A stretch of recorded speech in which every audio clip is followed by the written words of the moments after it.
Mentioned the collaboration with Sagittarius, and I know that you've worked with Skinner and Candy Bolton and like a bunch of other people. Do you prefer more collaborations, or do you prefer when you get to fully take something from start to finish, or do you do both? Tell me how you kind of think about and approach like your working style around collabs.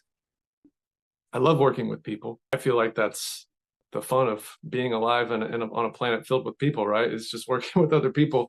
And I'm kind of a hermit naturally. I live out in the country, far away from everybody. This grocery store to me is like 30 minutes away. So working with people is really good for me. It's really good for my mental health. It's good for my soul. So I love it. I love working with artists that I respect and vibe with. And I also love working by myself and doing my own solo kind of thing. I guess it's just kind of a balance. Feel like I need to kind of take a step back and just focus on something personal. I'll do that.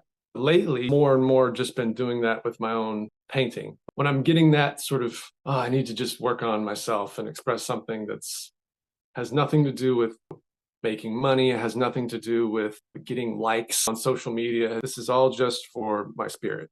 Then I'll just sit down in front of my canvas or, a wood panel, and I'll just oil paint and just make stuff that I kind of just keep to myself, or other things that I'll do just for personal art expression, like sculpt a little clay ceramic, something like to be fired in the kiln, just a one-off little sculpture that I'll put out in my rock garden or something. But when making toys, I feel like it's really great to work with people because there's so many parts of the process. And as a toy maker, it's good to kind of let go.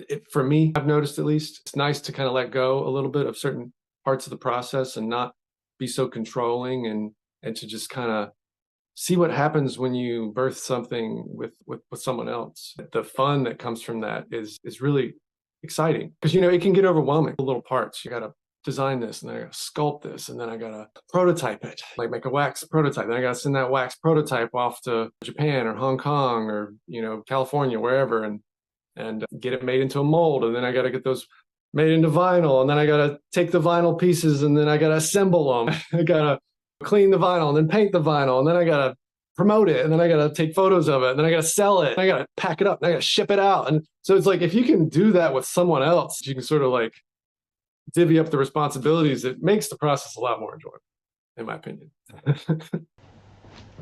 Thank you for joining Rick and myself on another episode of Origins, A Creative Journey, a Designer Con production. Please like this video, subscribe to our YouTube channel, download and listen to us every place you get your favorite podcast. Follow us on Instagram at Origins, A Creative Journey, all one word. Drop us an email for thoughts, ideas, or maybe somebody you'd like us to interview at dconpodcast@gmail.com. And make sure you join us in Las Vegas for DesignerCon, North America's premier annual design convention. All the information can be found, including tickets, at designercon.com.